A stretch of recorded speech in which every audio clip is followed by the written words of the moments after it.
आया, हम व्यक्तिगत रूप से हम नहीं जानते हैं, लेकिन आत्मा में एक दूसरे को पहचानने के लिए अवसर परमेश्वर ने हमें दिया है।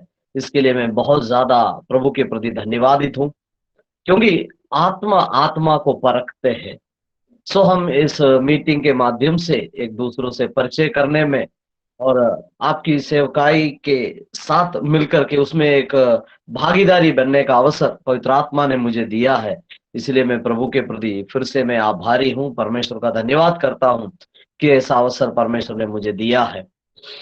बिल्कुल ही परमेश्वर मेरे साथ मेरे जीवन में जो किया है उन महान कामों को मैं आपके सामने बताने से मैं बहुत ज्यादा खुश हूं, क्योंकि परमेश्वर ने हमें इसलिए चुना है कि हम सारे जगत में जाकर हम प्रभु यीशु मसीह की गवाह ठहरे।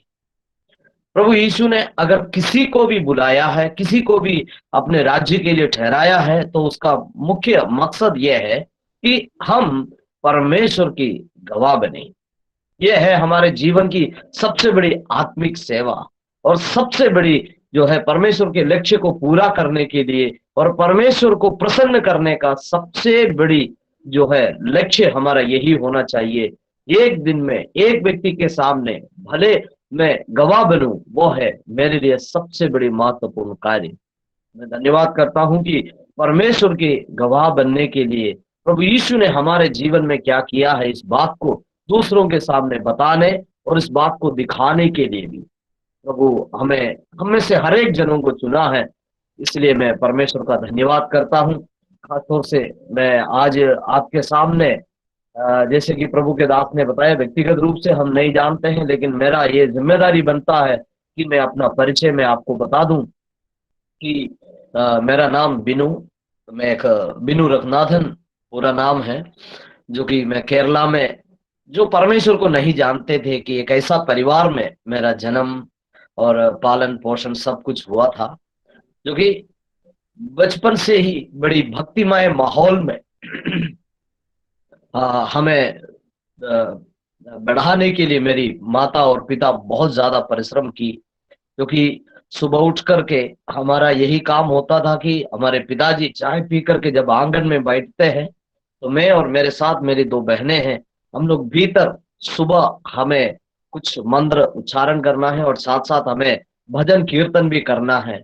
जब तक भजन कीर्तन ना करे तब तक हमें नाश्ता नहीं मिलते थे, क्योंकि मेरी मम्मी की यही हमारे लिए जो दी हुई शिक्षा है कि सबसे पहले हमें हमारे उस समय हम भले सच्चे परमेश्वर को नहीं जानते थे, फिर भी जो परमेश्वर को हमने जो उस समय जो समझते थे उनकी भजन कीर्तन करना जरूरी है। वो आवाज केवल उस पूजा के कमरे तक नहीं, बल्कि बाहर बैठे हैं पापा के कानों तक पहुंचना है। अगर नहीं पहुंचा तो हम जानते हैं पूजा के कमरे से हम बाहर निकलते ही हमारे लिए छड़ी इंतजार करते हैं। तो कभी कभी हम उसको उस माहौल को मैं और मेरी बहन लोग मिल करके उसको हम कॉमेडी बना करके इतनी जोर जोर से चिल्लाते थे और बहुत ज्यादा ऊंची आवाज में चिल्लाते थे। और इस तरीके से, क्योंकि मैं इसलिए इस बात को बताया, हमारे घर को आत्मिक माहौल बनाए रखने के लिए हमारे पापा मम्मी बहुत ज्यादा प्रयत्न करते थे। और शाम को भी उसी तरह, अगर शाम को भी भले कितना भी होमवर्क रहे कितना भी कुछ भी रहे, लेकिन भजन किए बिना शाम को भी, जो कि संध्या काल की जो प्रार्थना समय है, उस समय हमारे लिए निर्धारित देवी देवताओं का जो हमारे पास जो मंत्र मंत्र उच्चारण का जो है कुछ पुस्तिकाएं दिया जाता है, तो उसको बिल्कुल जो उसकी जो एक एक कड़ी है, वो एक भी कड़ी हमें उसमें छूटना नहीं चाहिए। उस तरीके से हमें सुनाना जरूरी है। अगर एक कड़ी अगर छूट गया तो तुरंत मेरी मम्मी बोलती थी, आज तुमने ये लापरवाही किया है, इसीलिए तुम्हें खाना कम देंगे। तो मतलब इस तरीके से वो लोग आत्मिक शिक्षण में हमें आगे की ओर बढ़ाया।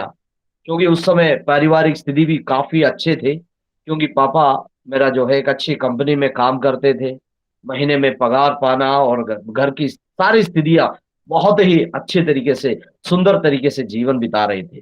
लेकिन अचानक मेरे पिताजी की शारीरिक तकलीफ होने के कारण उनको नौकरी से उनको इस्तीफा देना पड़ा, जो कि वो काम करने के लिए सक्षम नहीं हुए। और उसके बाद मेरी माँ भी शारीरिक रूप से अस्वस्थ हो गई।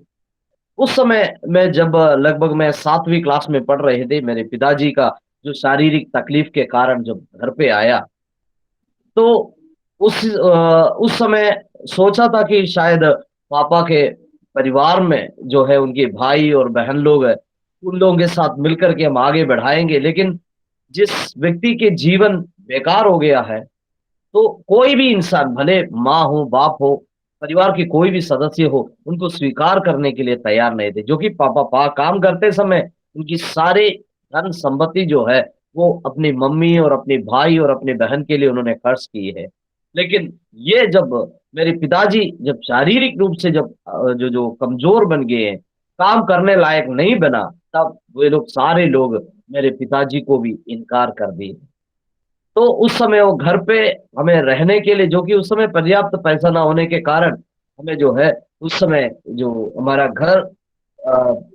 अ घर की जो खर्चा है सही तरीके से ना होने के कारण मैं फिर काम करना शुरू किया, जो कि मैं उस समय 7वीं क्लास में पढ़ रहे थे। तो उस समय मैं सबसे पहले हमारे वहाँ पर ईंट की भट्टे हैं, उस भट्टे में काम करना मैंने शुरू किया। बहुत ही अच्छा लगा उस समय, क्योंकि बचपन में, क्योंकि एक छोटा लड़का होने के नाते मुझे इस बात का गर्व था कि मैं मेहनत करके परिश्रम करके मेरे पापा-मम्मी को, मेरे भाई-बहनों को भी मैं खिला रहा हूँ।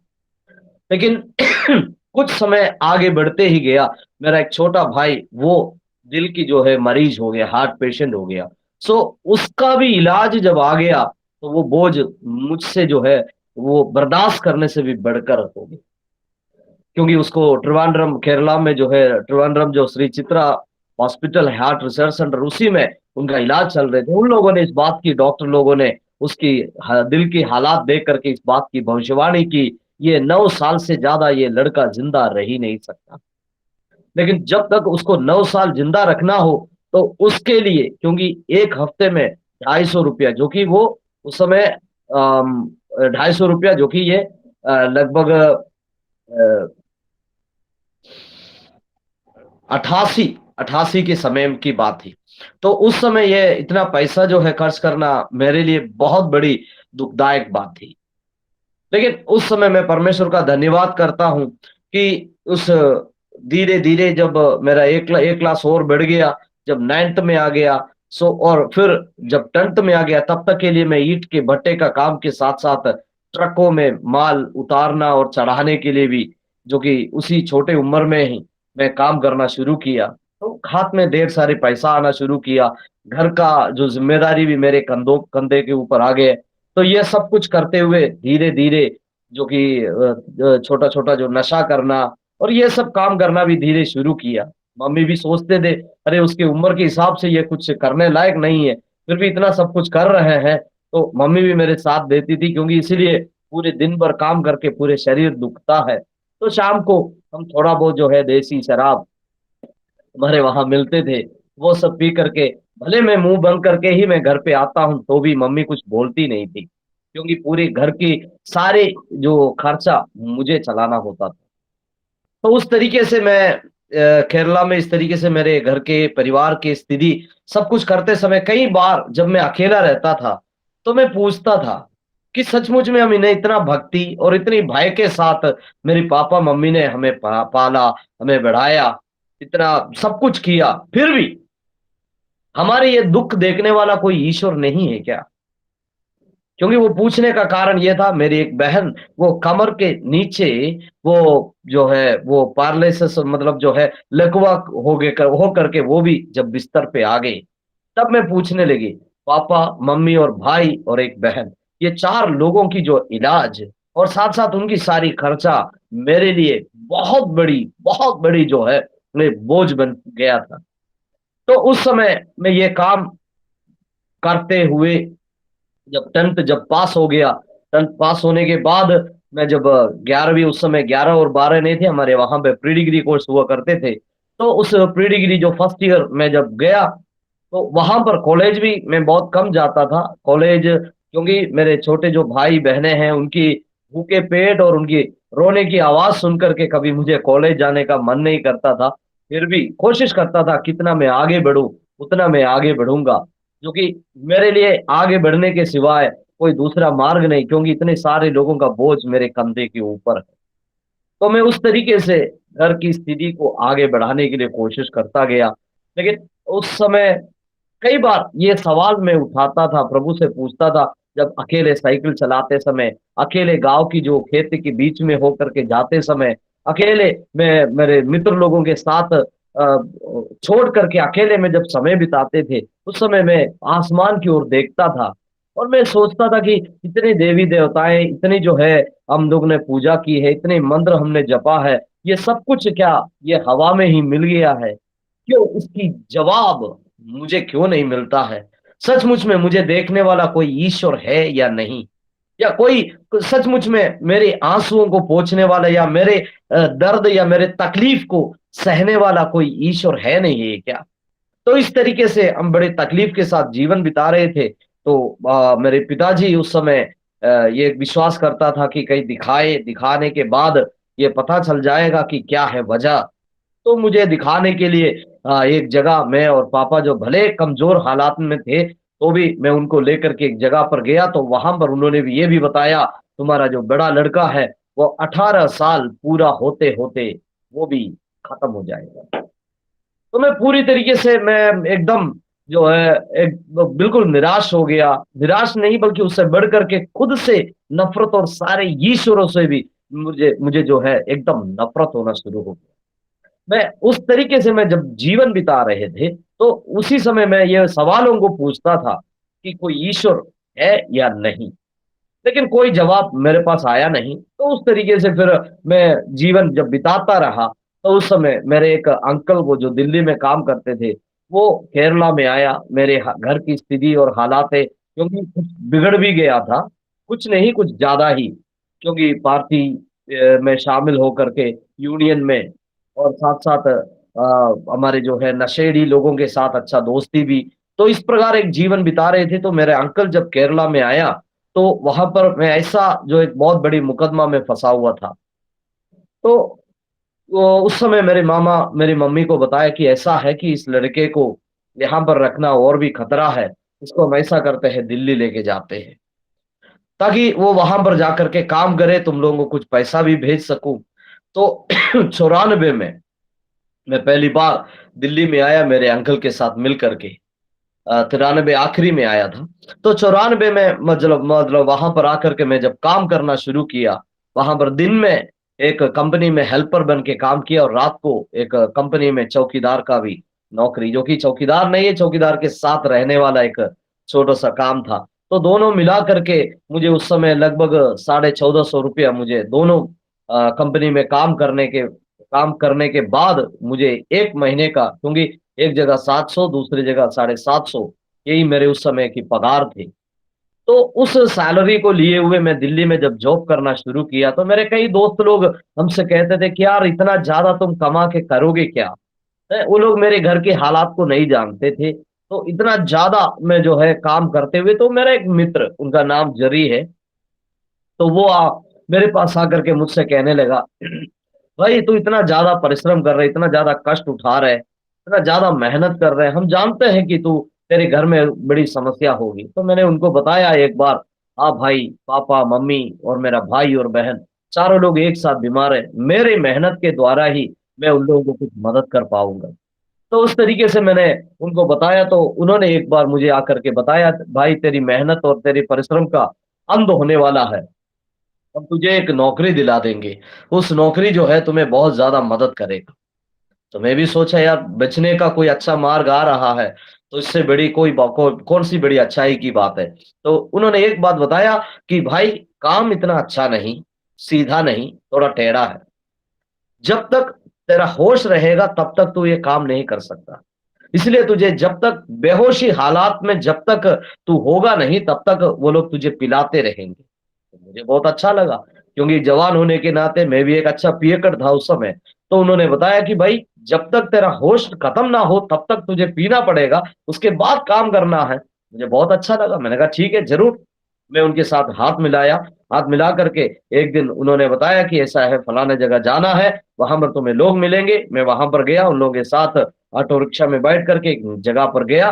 जाने के बाद उन्होंने कॉम्प्लेक्स के सामने गाड़ी रोका, रोकने के बाद हम लोग खड़े होकर के बातें कर रहे थे, क्योंकि एकदम पी करके हम लोग कह सकते हैं ना, बिल्कुल अगल बगल में क्या हो रहा है कुछ समझ नहीं सकता है, इतना ज्यादा पिए हुए थे। तो वहां पर उन्होंने इतना बात बताया, वहां पर एक गाड़ी में, जो हमारा ही गाड़ी है, अपना गाड़ी है, उसमें एक सूटकेस रखे हैं, उसको लेके आओ और उस जगह पर तुम्हें पहुंचना है, ठीक है।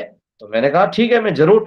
तो मैं उस दिन गया, मैं गया तो गाड़ी खुले थे, उसमें से सूटकेस उठाया और जहां पर उन्होंने बताया वहां तक पहुंचा दिया।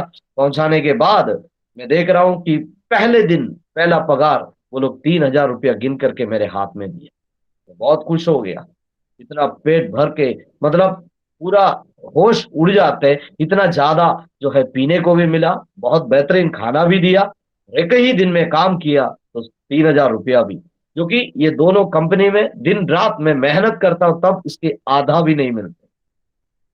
तो ये काम मुझे इतना अच्छा लगा, तो उसके बाद मैंने उनसे हाथ मिलाकर कहा कि भाई, आगे कहीं भी कुछ भी काम हो आप बता दीजिए, हम आपके लिए हमेशा हाजिर है, बंदा हमेशा हाजिर रहेंगे। तो ये बता करके मैं वहां से उनसे विदा किया। तो वो लोग भी बताया, अरे लड़का काम करने में बहुत मस्त लड़का है, किसी से डरता नहीं, कोई कुछ नहीं, इसको हम अपने साथ लिया जाए। तो उस तरीके से उनके साथ लगातार काम करना जब शुरू किया, तो उसके बीच में कई बार हमारे लिए रुकावटें, दिक्कतें आ गए, कई बार जो है पुलिस की हिरासत में चला गया। और आ, उस समय बस यही होता था कि संक्षिप्त में मैं आपको बता दूं कि अगर एक महीने में 30 दिन है तो 15 दिन जेल और 15 दिन बाहर, इस तरीके से रहने वाला एक जीवन। क्योंकि कानून का कीमत क्या है, कानून क्या कर सकता है, कितना हमें मदद करेगा, कितना हमें बचा सकता है, ये सारी बातें मैं उन लोगों के साथ रह करके लगभग 3 साढ़े 3 साल में मैंने सीखी।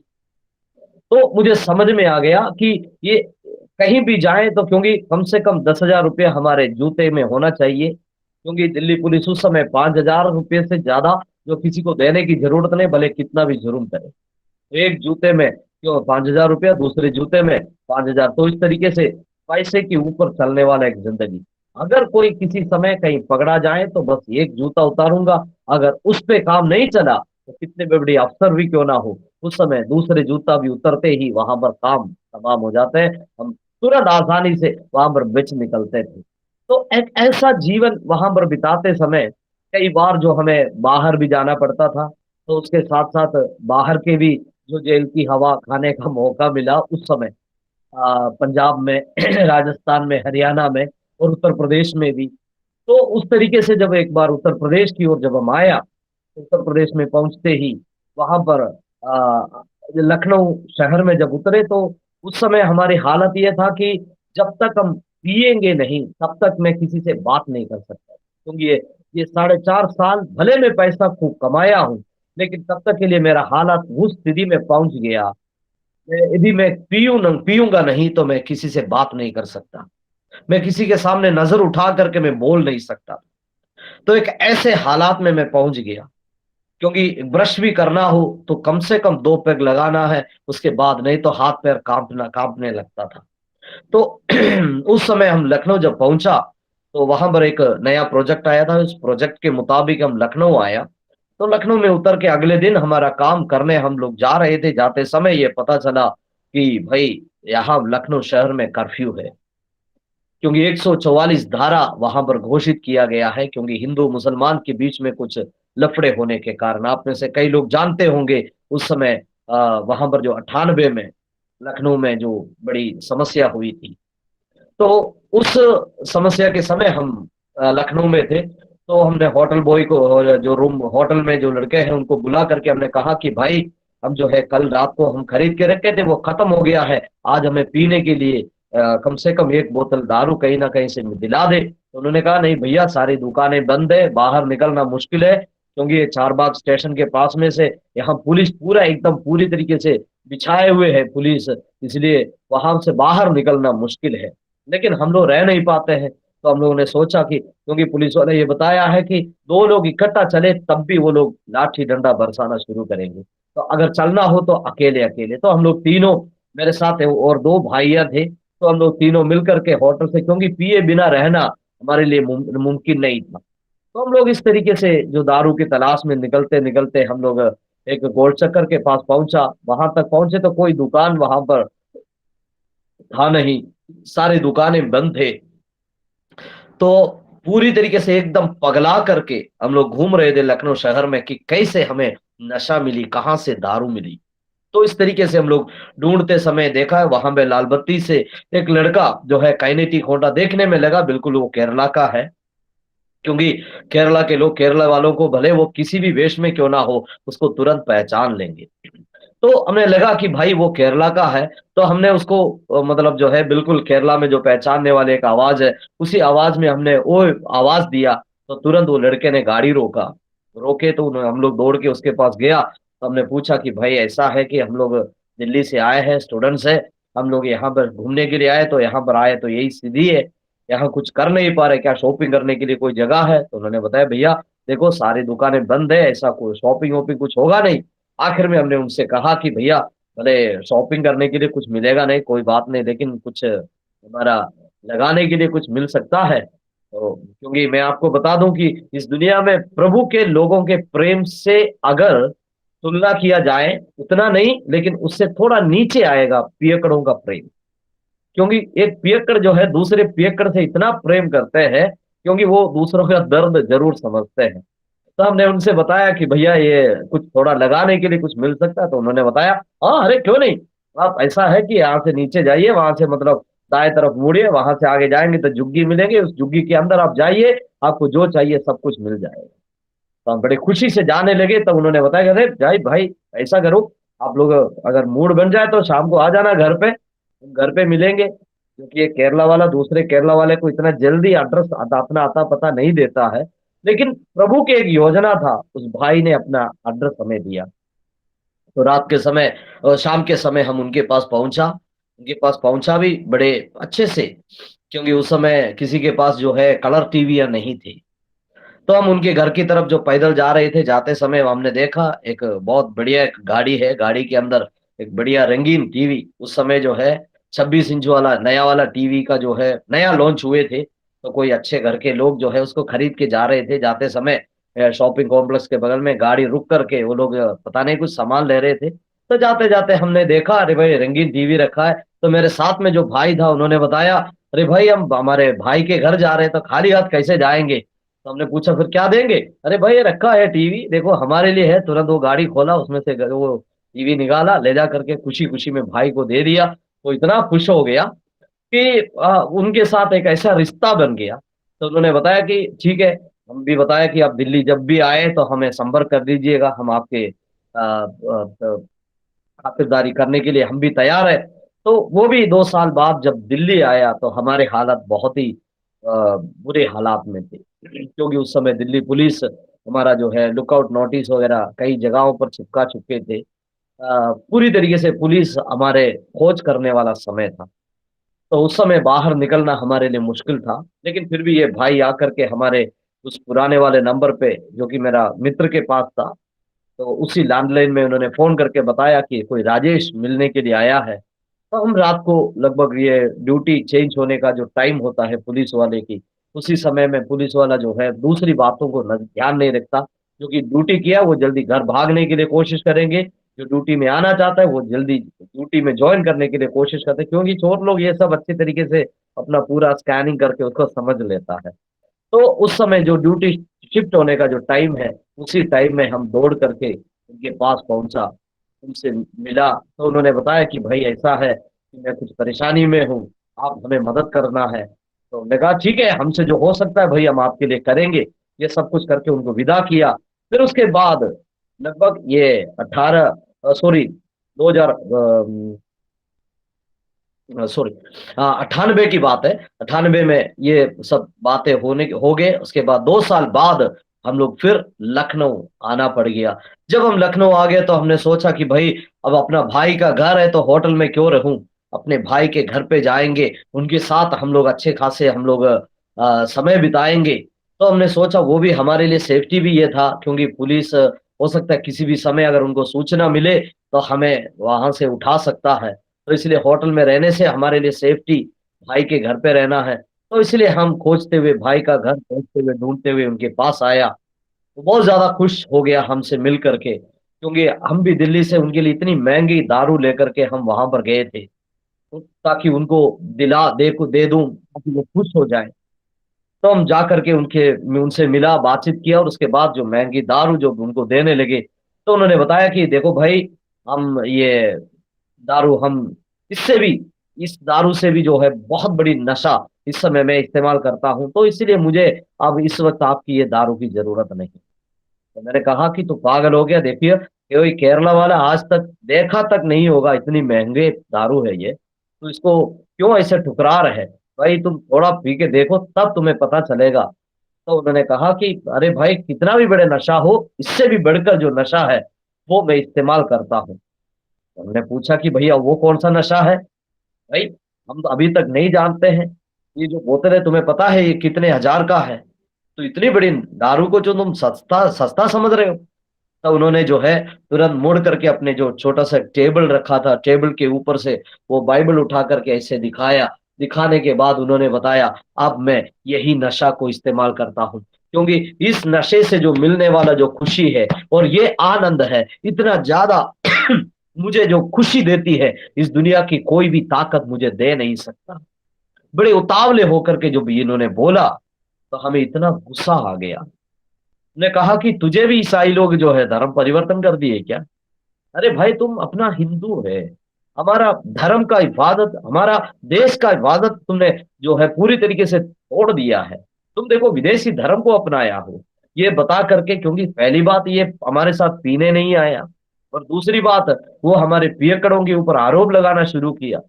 तो हमें इतना गुस्सा आ गया, इस गुस्से के मारे हम पूरे ईसाई को और साथ-साथ यीशु मसीह को और जितने पासवान हैं, सारे पासवान के खानदान को सब गालियाँ बकना शुरू किया।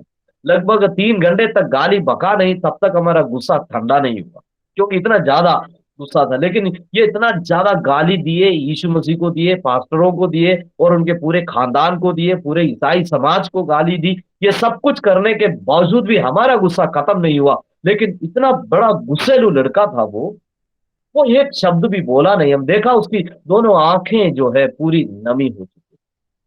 वो रोना शुरू हो गया। मैंने पूछा यार तब यीशु मसीह को गाली दिया तू क्यों रो रहा है? ना तुझे तेरे बाप को गाली दिया है, ना तेरी माँ को गाली दिया है, हैं? हम ईसाई को गाली दिया तो तुझे क्या फ़र्क पड़ता है भाई? तू क्यों रो रहा है? जो कि उस समय ये था कि वो अभिषेक पाने के बाद, पवित्र आत्मा के अभिषेक पाकर तीसरे दिन हम लोग उनके घर पर विज़िट करने गए थे। तो आप समझ सकते हैं अभिषेक पाने के बाद एक व्यक्ति कितना ज़्यादा यीशु मसीह से प्यार कर सकते हैं। तो पवित्र आत्मा से भरकर जीवन बिताने के लिए कोशिश कर रहे हैं, लेकिन उसके सामने इतनी बड़ी विपरीत स्थिति में हम लोग पहुँच गए। उस समय वो लखनऊ में एक डायग्नोस्टिक सेंटर है, वहाँ का एम्बुलेंस चलाने वाला एक लड़का था वो। एम्बुलेंस मतलब वहाँ से पेशेंट्स को ले जाना और लाश ले जाना, ये सारा काम वो करता था। आज मैं बता दूं कि लखनऊ शहर की जो करोड़पतियों में से एक नाम है उस प्रिय भाई का नाम, जो कि वो यीशु मसीह के लिए दूसरों को जीतने में और यीशु मसीह के सामने अपना गवाह बनकर जीवन बिताने का नतीजा है। आज लखनऊ शहर के कोई भी मलयाली से या कोई भी पेंतकोस्त वाले से या कोई भी ईसाई से पूछेंगे तो वो लोग बताएंगे कि राजेश भैया है कौन।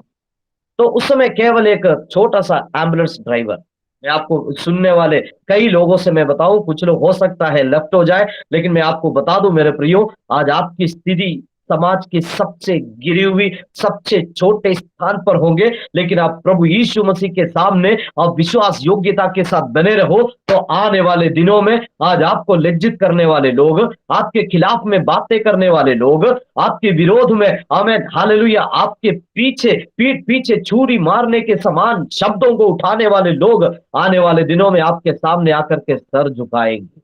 कुछ जवान भाई, कुछ जवान बहनों, आप लोग शायद अपनी ज़िंदगी को देख कर के शायद आप पछता रहे होंगे, अपनी ज़िंदगी को कोसते होंगे। हो सकता है कि आज की हालात को देख कर के आप रोते होंगे। शायद कभी-कभार इस बात को आप मन ही मन में सोचते होंगे, ये सारी बकवास है। लेकिन मैं आपको बता दूँ कि पवित्र आत्मा बड़े सफाई के साथ आपसे बातें कर रहे हैं कि आने वाले दिनों में आपके जीवन के हालातों को बदलने के लिए यीशु मसीह सामर्थी परमेश्वर है।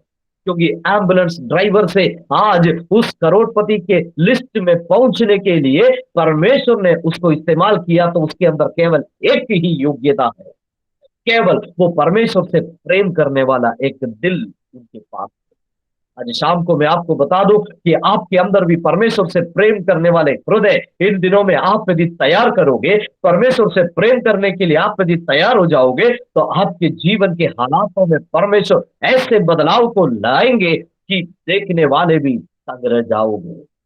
आमीन। हालेलुया। सो उस भाई उसी दिन वो सो नहीं पाया उस रात को, जो कि हमने इतनी ज्यादा गालियां दी, इतनी ज्यादा ईसाइयों को, पास्टरों को सब गाली देने के कारण। तो बड़े भोर में उठा और भागा पास्टर के घर में। पास्टर को बताया कि पास्टर, तीन मेरे जो दोस्त लोग हैं दिल्ली से आए हैं, बहुत पुराने दोस्त हैं, वो लोग, अब उनकी हालात ये है कि दारू के बिना वो लोग रह नहीं सकते। वो छोटे छोटे लड़के हैं, बहुत अच्छे लड़के हैं, पढ़े लिखे हैं, समझदार लोग हैं, लेकिन दारू के नशे में पता नहीं वो लोग क्या करते हैं। साल में एक बार दो बार वो लोग लखनऊ में, कभी इधर, कभी इलाहाबाद में और कभी चंडीगढ़ में इस तरीके से घूमते रहते हैं। बहुत अच्छे कोई कंपनी में जॉब करते हैं, क्योंकि उनके जूते जो है 7,000 8,000 रुपए की जूते पहन करके घूमने वाले लड़के हैं। लेकिन वो लोगों को प्रभु यदि चुने तो पास्टर अच्छा रहेगा, प्लीज कल। क्योंकि वो यहाँ का कोई कहानी उन्होंने पास्टर को नहीं बताया, पास्टर को इतना बताया कि पास्टर आइए उन लड़कों के लिए प्रार्थना करें। मैं धन्यवाद करता हूँ पास्टर का उस समर्पण के लिए, जो कि वो उस समय वो सुबह लगभग 5 बजे वो दौड़ करके पास्टर राजेश के साथ हमारे कमरे पे आया। आकर के हमारे लिए, जब वो पास्टर और राजेश आया तब तक हम लोग 2-3 पैग लगा चुके थे सुबह भोर में 5 बजे। क्योंकि हमें कॉफी पीना हो या फिर हमें ब्रश करना हो तो कम से कम, मैंने पहले ही बताया, कम से कम 2-3 पैग लगाए बिना हम ब्रश करना भी, क्योंकि हाथ पैर कांपता था, कुछ काम नहीं कर पाता था। जब पास्टर आया तो हम लोग अपना सब कुछ पैग वैग लगा करके एकदम अच्छे मूड में थे। तो पास्टर आया, कुछ बोला तो हमें ऐसा लग रहा था कि पास्टर बढ़िया सा कोई गीत गा रहे, क्योंकि पास्टर प्रार्थना करते समय हम लोग आंख बंद करके उनकी जो प्रार्थना का जो धुन है ये सब में हम लोग मगन होकर, एकदम लीन होकर के हम उसमें आनंदित हो रहे थे। हमें कोई आत्मिक माहौल वहां पर महसूस नहीं हो रहे थे, लेकिन पास्टर तो जो जो कर रहे थे उसके बीच बीच में एक आंख खोल करके हमारे ऐसे देख रहे थे कि ये कैसे कैसे काम कर रहे हैं। और पास्टर जब चले गए, चले जाने के बाद हम पास्टर का नकल उतारना शुरू कर दिया। अरे वो जैसे हल्लेलुया, स्तुति हो, ये सब बता करके पास्टर का नकल उतारा। तब वो देख करके वो मेरा भाई जो राजेश है वो और भी ज्यादा रोना शुरू हो गया। तो उस रात को भी, उस दिन जिस दिन हमारा जो प्रोजेक्ट है वहां पर पूरा करना था, वो काम पूरा करना था, लेकिन उस दिन काम पूरा नहीं हो पाया, क्योंकि लखनऊ पुलिस को सूचना मिली, हम लोग वहां पर लखनऊ में पहुंच चुके हैं। तो लखनऊ पुलिस हमें पकड़ने का पूरा प्लान बनाया है। तो हमें सूचना मिला दिल्ली से कि आप लोग आज का हमारा काम को ना करें, आज आप लोग शांत रहे। तो उस दिन हम भाई के घर में खा पी करके आराम से रहा।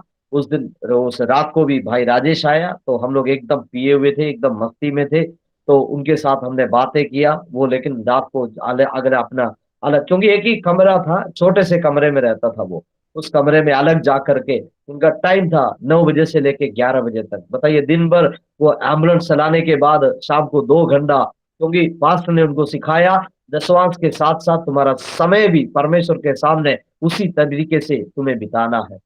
तो आधा घंटा सुबह वो सब प्रार्थना करता है, फिर शाम को एम्बुलेंस चलाने के बाद रात को आकर के 9 बजे से लेकर के वो 11 बजे तक प्रार्थना करते थे। उस समय हम लोग इधर बगल में बैठ करके हम लोग कव्वाली और तमाम प्रकार की गीत गा करके, फिल्मी गाना गा करके हम लोग मौज मस्ती करते थे। लेकिन वो आंसुओं के साथ बैठ के प्रार्थना करता था। उस रात को भी उसी तरीके से अगले दिन भी भोर में वो भाग गया पास्टर के घर में, पास्टर को लेके फिर आ गया। पास्टर ने उस दिन भी हमारे लिए बहुत बढ़िया खूबसूरत गीत सुनाया, प्रार्थना किया। उस दिन भी हमने पास्टर का इतना नकल उतारा, इतना मजाक उड़ाया। उस दिन भी हमने फोन किया तो वहां उस दिन भी हमें दिल्ली से आदेश नहीं मिला। अगले तीसरे दिन भी यही होता रहा। भोर में पास्टर आया, प्रार्थना किया, वो चले गए। फिर दिल्ली फोन करता हूं तो दिल्ली से फिर वहां से आदेश आता है, आज भी तुम लोग शांत रहना, चुप रहना। तो 3 दिन हो गया। तो 3 दिन होते होते हमारे हाथ में जो पैसे थे, उस समय ये एटीएम कार्ड या इस प्रकार की कोई सुविधाएं इतना ज्यादा नहीं था। तो हमारे पास हाथ में जो लेके आए थे पैसा भी खत्म होना शुरू हो गया था। तो तीसरे दिन भी यही हाल हुआ। तो हमने वो हमारे तीनों भाई मिलकर के बताया कि देखो राजेश भाई, तुम्हारा जो सड़ा हुआ पास्टर का वो बेकार चेहरा देख करके हमारा पूरा दिन खराब हो जाता है। तो प्लीज तेरे उस सड़े हुए जो पास्टर है उनको लेके कल मत आना, अगर लेके आओगे तो पक्का है हम उसको मारेंगे। तो वो इतना विश्वासी था, उन्होंने बताया तुम अगर मारना चाहे तो मारो, लेकिन वचन में लिखा है अगर एक बाल भी नीचे गिरना हो मेरे परमेश्वर की इजाजत के साथ ही होगा, अन्यथा वो नहीं होगा। मैंने कहा कल सुबह, हम लोगों ने बताया ठीक है कल सुबह दिखाएंगे, उसका बाल नहीं पूरा एक ही मार में तेरे पास्टर को नीचे गिरा दूंगा, बाल बहुत दूर की बात है। तो इस तरीके से उनको बताया, तो उन्होंने कहा जरूर तुम लोग करना चाहे तो करो। उस रात को भी वो पास्टर के पास जाकर के बताया, पास्टर वो लड़के जो है उन लोगों का पता नहीं आज भी उनका काम पूरा नहीं हुआ, कल के लिए वो पोस्टपोन किया है, तो इसलिए पास्टर एक दिन और हमें मिल रहे हैं। कल आप ऐसा करिएगा, वो लोग क्योंकि आप जब भी आप 5 बजे पहुंचते हैं तब तब वो लोग जो है पी पी ऊ करके बैठते हैं। तो कल ऐसा है कि 5 बजे से पहले हम लोग पहुंचे, ताकि उन लोगों को कम से कम एक बार होशी हालात में हम लोग जो है उसको वचन सुना सके, क्योंकि जब भी आते हैं तब तक हम लोग जो है अपना कार्यक्रम शुरू कर चुके थे। तो उस दिन पास्टर जो है राजेश बड़े भोर में लगभग 3:30 4 बजे तक वो लोग दोनों घर पर आया, जो कि हम लोग ग्लास वगैरह सब धो रहे थे। उसी समय पास्टर और राजेश टपक पड़ गया, और वो पूरी तरीके से उस दिन पास्टर की जो बातें हमें गाने की तरीके से नहीं, लेकिन सीरियसली वो कुछ बातें कर रहे थे, हमें ऐसा महसूस हुआ। तो उन्होंने एक उड़ाऊ पुत्र की कहानी बताया। एक उड़ाऊ पुत्र है, वो इस तरीके से बर्बादी जिंदगी था, वो वापस आ गया तो पिता जैसे उनको स्वीकार किया है, वैसे आप लोग भी वापस आएंगे तो आप लोगों को भी प्रभु उस तरीके से स्वीकार करेंगे, तुम्हारे सारे पापों को क्षमा करेंगे और तुम्हें मुक्ति का मार्ग में आगे की ओर ले जाएंगे। तो हमें ये सुन के अच्छा लगा, तो हम तीनों आपस में देखने लगे, क्योंकि दिल्ली से उस समय जो है पवित्र नगरिया दर्शन करने के लिए बस हम ही लोग छोड़ते थे, क्योंकि मलयाली केरला एसोसिएशन की जो इजाजत के द्वारा गाड़ियां हम लोग, क्योंकि 6 महीने में अगर 5 गाड़ी हम लोग अगर भेजे, 5 गाड़ी, क्योंकि 5 दिन के अंदर अंदर इलाहाबाद वाराणसी और ऋषिकेश ये सब जगह घूम फिर करके दिल्ली वापस आते हैं, 5 गाड़ी जो भेजने के बाद हमें कम से कम 25,000 रुपया हमारे जेब में आ जाते थे। तो हमारे लिए ये कोई आध्यात्मिक सेवा नहीं थे, लेकिन हमें 25,000 रुपया घर बैठे बैठे खाने का एक अच्छा एक बिजनेस, एक धंधा था वो। तो हमने कहा कि भाई हम लोग 6 महीने में इतने हजारों रुपया खर्च करके हम लोग पाप धोते हैं हमारे, लेकिन आप कह रहे हैं आपके साथ बैठ के प्रार्थना करने से हमारे पाप धुल जाएंगे, ये कैसे संभव है? तो उन्होंने बताया कि हाँ, ये आपके लिए संभव है। तो उन्होंने वचन से हमसे बताना शुरू किया, तो हमें भी लगा कि भाई अच्छा है, कुर्सी पर बैठ के प्रार्थना करें तो हमारा पाप धुल जाएंगे, तो इससे बड़ी खुशी की बात क्या है। तो हम लोग एक साथ बैठ करके उनके साथ मिल करके हम लोग प्रार्थना करना शुरू किया। तो पास ने बताया कि 5 मिनट हम आपको समय देंगे, आप अपने सारे पापों को कबूलें। तो हमें तो मुमकिन नहीं था, तो मेरे साथ में एक मधुसूदन नायर भाई था, उन्होंने बताया कि पास ऐसा है, देखिए 5 मिनट में खत्म होने वाला पाप नहीं है हमारा, कम से कम आधा पौने घंटा हमें चाहिए हमारे पापों को मानने के लिए। तो पास ने कहा ठीक है आप लोग ले लीजिए। तो कम से कम आधा घंटा तक हम लोग, तो मैं ऐसे ही आंख बंद किया, तो मैं भी सोच रहा था बचपन से जो किए हैं उन पापों को, अधर्मों को, मारा पीटी, चाकू, मतलब हर चीजों को ऐसे सोचते सोचते आ रहा था। पता नहीं अजीब सी एक शांति हमारे हृदय में उस समय समाना, जो हमारे अंदर जो समा गया, मालूम नहीं कि क्या हो रहा था। तो उसके बाद फिर पास्टर ने बताया, फिर आखिर में पास्टर ने बताया, क्योंकि हम लोग हमारे पापों को मानना बंद नहीं कर रहे, तब पास्टर ने बताया कि कोई बात नहीं, पूरा पाप आज आप मानने की जरूरत नहीं, धीरे धीरे आप मानते रहो, कोई बात नहीं। तो उन्होंने बताया, तो हम लोग उस तरीके से हमने कहा ठीक है पास्टर आप हमारे लिए प्रार्थना करिए। तो उन्होंने भी हमारे लिए प्रार्थना किया, प्रार्थना करके पास्टर चले गए। चले गए तो हमने भी कहा कि अरे भाई बड़ी खुशी की बात है हमारा पाप, तो मैंने भी बताया मेरे अंदर बड़ा शांति जैसा महसूस हो रहा है। तो मेरे साथ में जो जरी है उन्होंने भी बताया, भले मैं ईसाई हूँ लेकिन भाई कभी भी ऐसा शांति मैंने महसूस नहीं किया, बहुत बढ़िया लग रहा है। तब मेरे भाई जो मधु है उन्होंने बताया हाँ भाई ठीक है, तो हमारे सारे पाप धुल गया है, क्षमा हो गया, उसकी खुशी में एक और पेगा हो जाए। हमने कहा ठीक है आ जाओ। तो तुरंत हमने अगला पेग लगाया तो अपना पीना शुरू, क्योंकि अगला फिर हमें जो काम करने के लिए जाना था, लेकिन उस दिन भी हमारा काम नहीं हो पाया। उस दिन आकर के हम सो रहे थे, सोते समय हम लोग सब एक एक स्वप्न देखे। स्वप्न ये था कि मैं एक बड़ी भीड़ के बीच में खड़े होकर के, मतलब एक सड़ा हुआ लाश खड़े होकर के वहां पर प्रचार कर रहे हैं। वो लाश को मैंने देखा था, लेकिन वो सड़ा हुआ लाश जो है सफेद वस्त्र पहन करके बड़ी भीड़ के बीच में खड़े होकर के बाइबल से प्रचार कर रहे हैं। वो देख करके मैंने लोगों को बताया कि भाई ये क्या हो रहा है, ये कैसे संभव है। तो मेरे साथ में एक और भैया था, उन्होंने बताया, देखिए भले तुम लोग कल पास्टर को बेवकूफ बनाने के लिए प्रार्थना किया था, लेकिन तुम्हारी प्रार्थना स्वर्ग के परमेश्वर ने सुन लिया है। तुम्हें प्रभु की सेवा के लिए परमेश्वर ने अलग कर दिया है। मैं आपको बता दूं मेरे प्रियो, उस प्रकार सड़े हुए लाश के समान समाज के लिए, परिवार के लिए, मित्रों के लिए, हर तरीके से एक सरदर्द बनकर जीवन बिताने वाला एक व्यक्ति था। उस समय पास्टर को मैं बेवकूफ बनाने के लिए भले मैं प्रार्थना किया था, लेकिन मेरी प्रार्थना उस दिन परमेश्वर ने सुन ली। इसलिए मैं आपको बता दूं, हम में से कई लोग आज आप लोग उपवास के साथ प्रार्थनाएं कर रहे हैं। आप अपने जीवन में हो सकता है किसी व्यक्ति के साथ आज आपकी मजाक उड़ा रहे हैं, आपकी निंदा कर रहे हैं, आपके बारे में शायद गलत बातें बोलते होंगे, उनके सामने भी मैं आपको बता दूं कि आपकी प्रार्थना कभी भी व्यर्थ नहीं होंगे। क्योंकि स्वर्ग से प्रार्थना सुन करके, क्योंकि भजनकार इस बात को कहते हैं कि वो अपने कान जो है स्वर्ग से झुक करके, कान लगाकर हमारी प्रार्थनाओं को सुनने वाले परमेश्वर है। उस परमेश्वर के सामने हम लोग करने वाले एक भी प्रार्थना कभी भी व्यर्थ नहीं होंगे।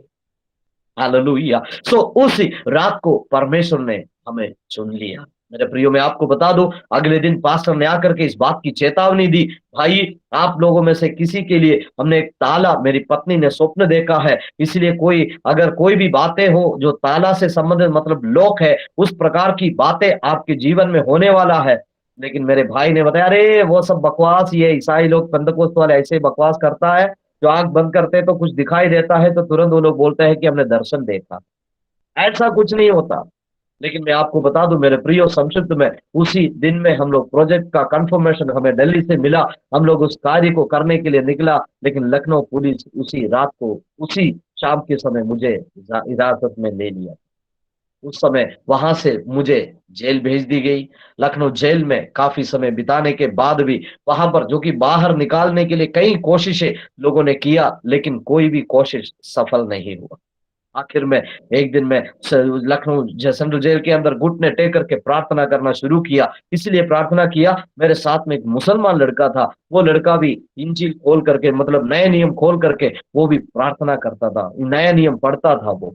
तो मैंने पूछा, मुसलमान होकर के तू क्यों मानते हैं? तो उन्होंने बताया कि भाई ये ईसा अलैहिस्सलाम के विषय में लिखा है, ये कभी भी बेकार नहीं, सच है।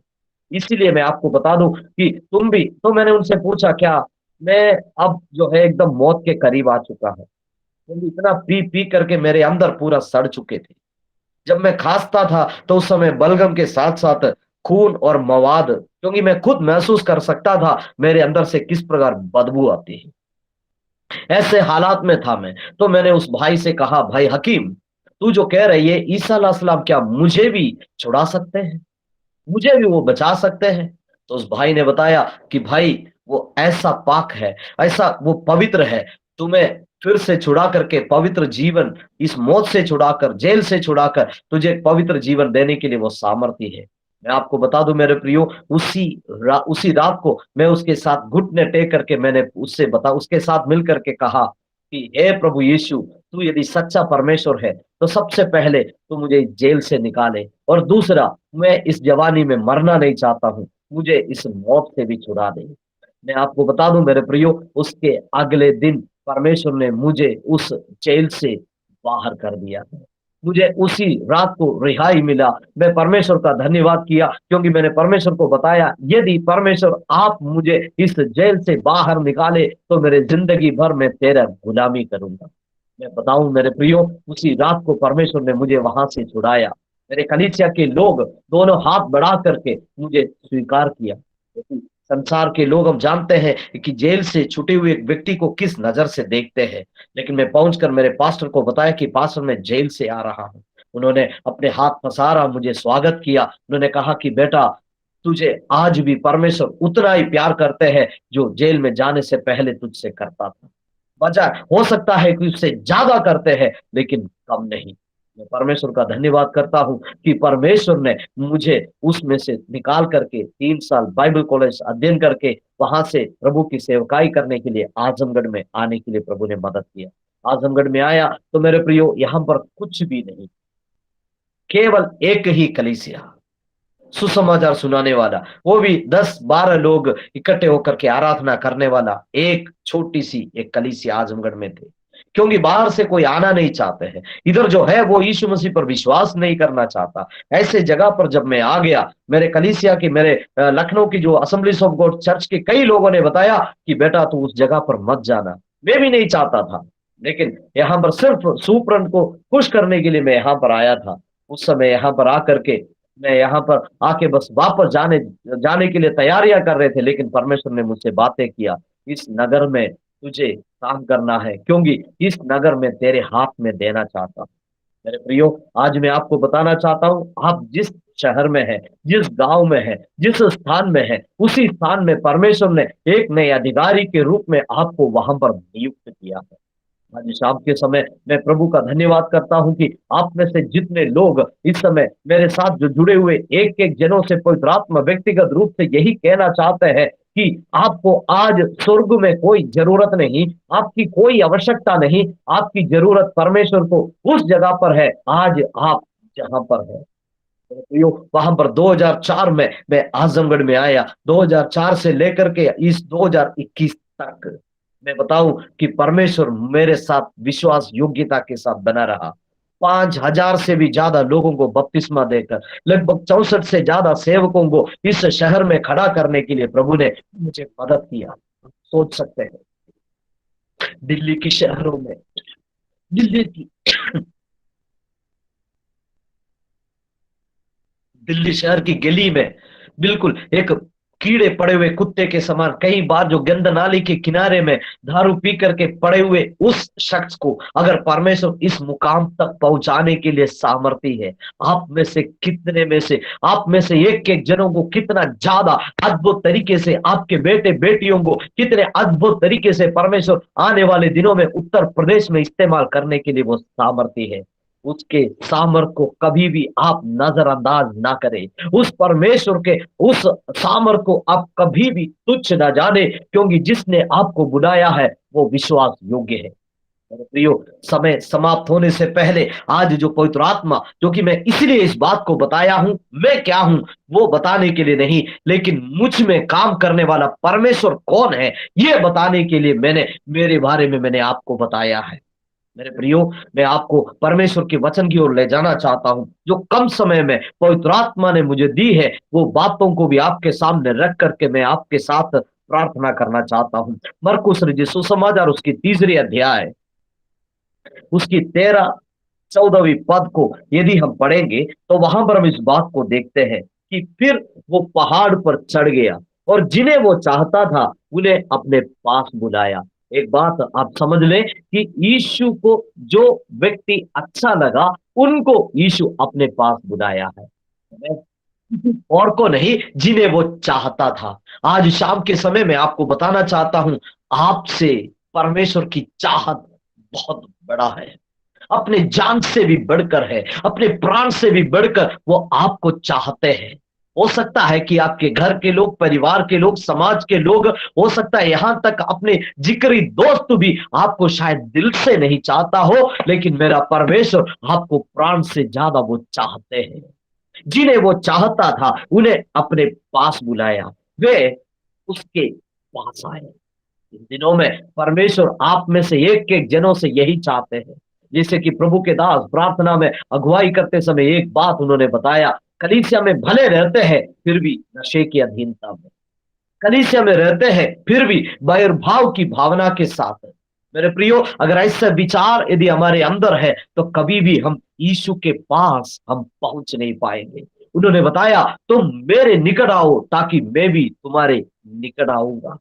वो चाहते हैं कि मेरे प्रियो वे हमारे निकट आए, हमारे निकटतम रह करके मेरे और आपके जीवन में, मेरे और आपके परिवार में, मेरे और आपके जो धंधा है और मेरे और आपकी खेती बाड़ी है और मेरे और आपकी हर एक कामों में, सेवकाई में, सब वो आशीषित करने के लिए वो परमेश्वर चाहते हैं।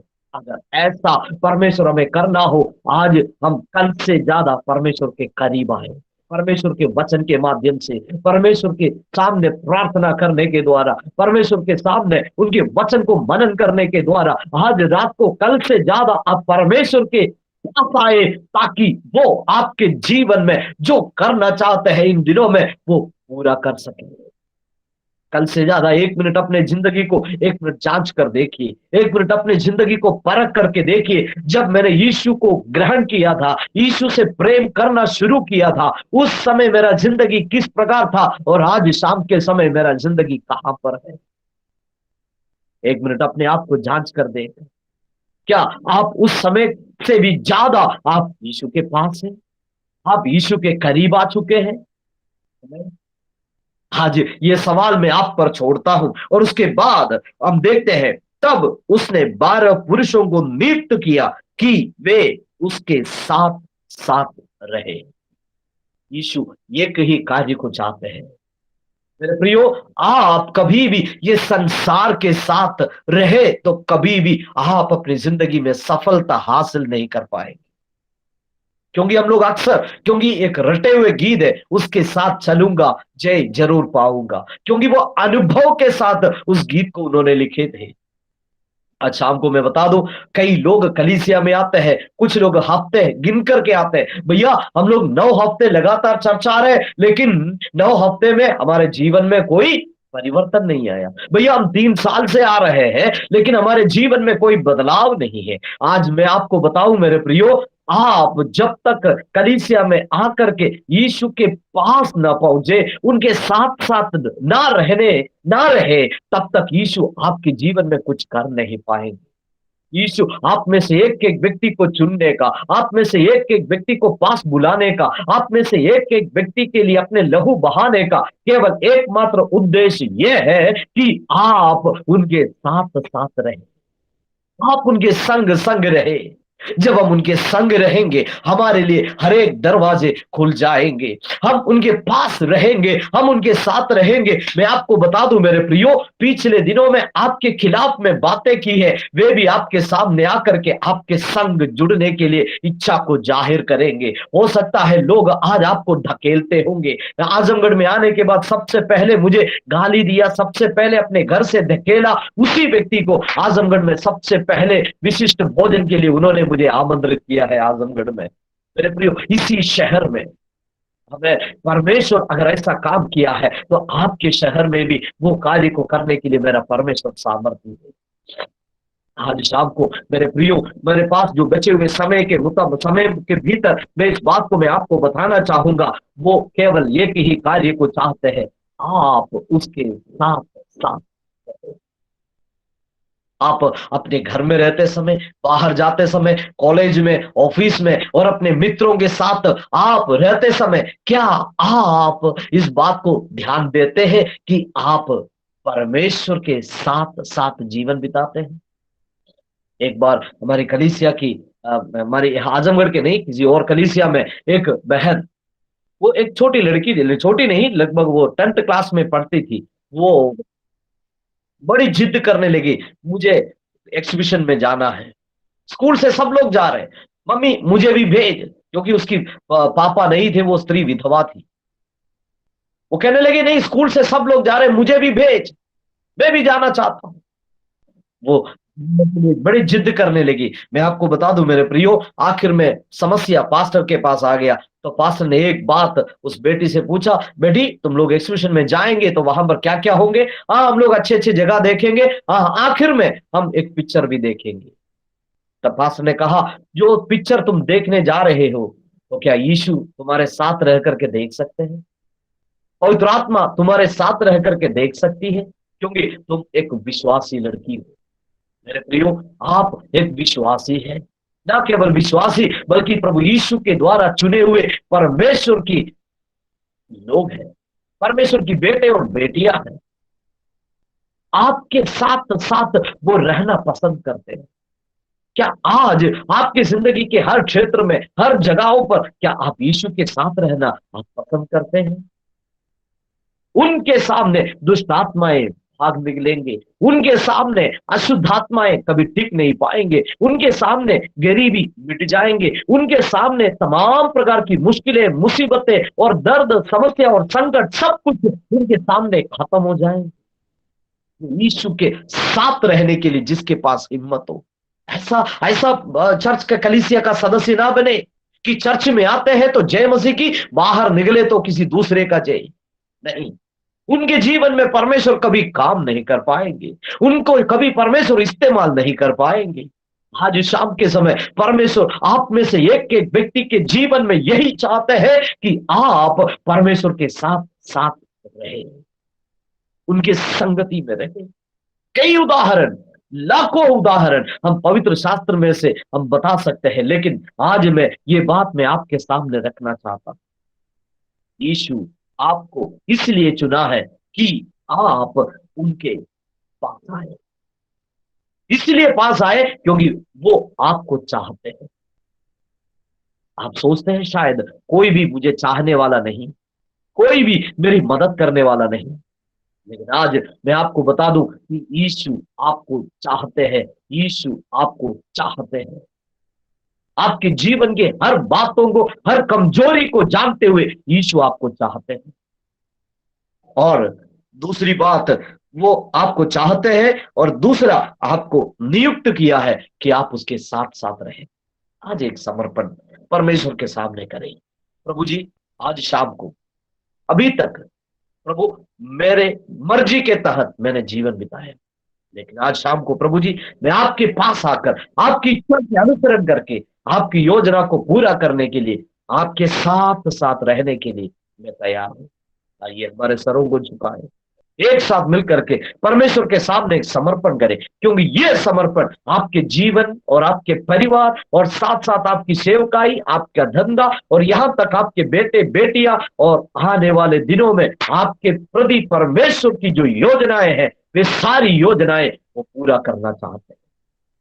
धन्यवाद प्रभु जी। स्वर्गीय पिता, मैं यीशु के नाम से मेरे साथ सरों को झुकाए हुए हर एक जनों को आपके हाथ में सौंपते हैं। प्रभु जी, सर्वप्रथम आप इन्हें चाहते हैं और ये आप चाहते हैं कि इनमें से हर एक जन आपके साथ साथ रहे। पवित्र आत्मा, आप इन्हें मदद करें, इनके संग रहकर इन्हें आशीषित करें, अनुग्रह से तृप्त कर देना। इनमें से एक एक जन आने वाले दिनों में पूरे उत्तर प्रदेश में परमेश्वर आपकी योजना को पूरा करने वाले लोग बन जाए। इन्हें इस्तेमाल कर पूरी कलीसिया पर आपकी बड़ी बेदारी के साथ आप इन्हें इस्तेमाल कर अनुग्रह से भर आशीषों से तृप्त कर देना। धन्यवाद के साथ यीशु के नाम से हम इस प्रार्थना को मांगते हैं, हर एक जनों को आपके हाथ में सौंपते हैं, यीशु के नाम में। आमीन, आमीन। Thank you pastor. हर एक जनों को प्रभु आशीष दे। सबको जय मसीह की।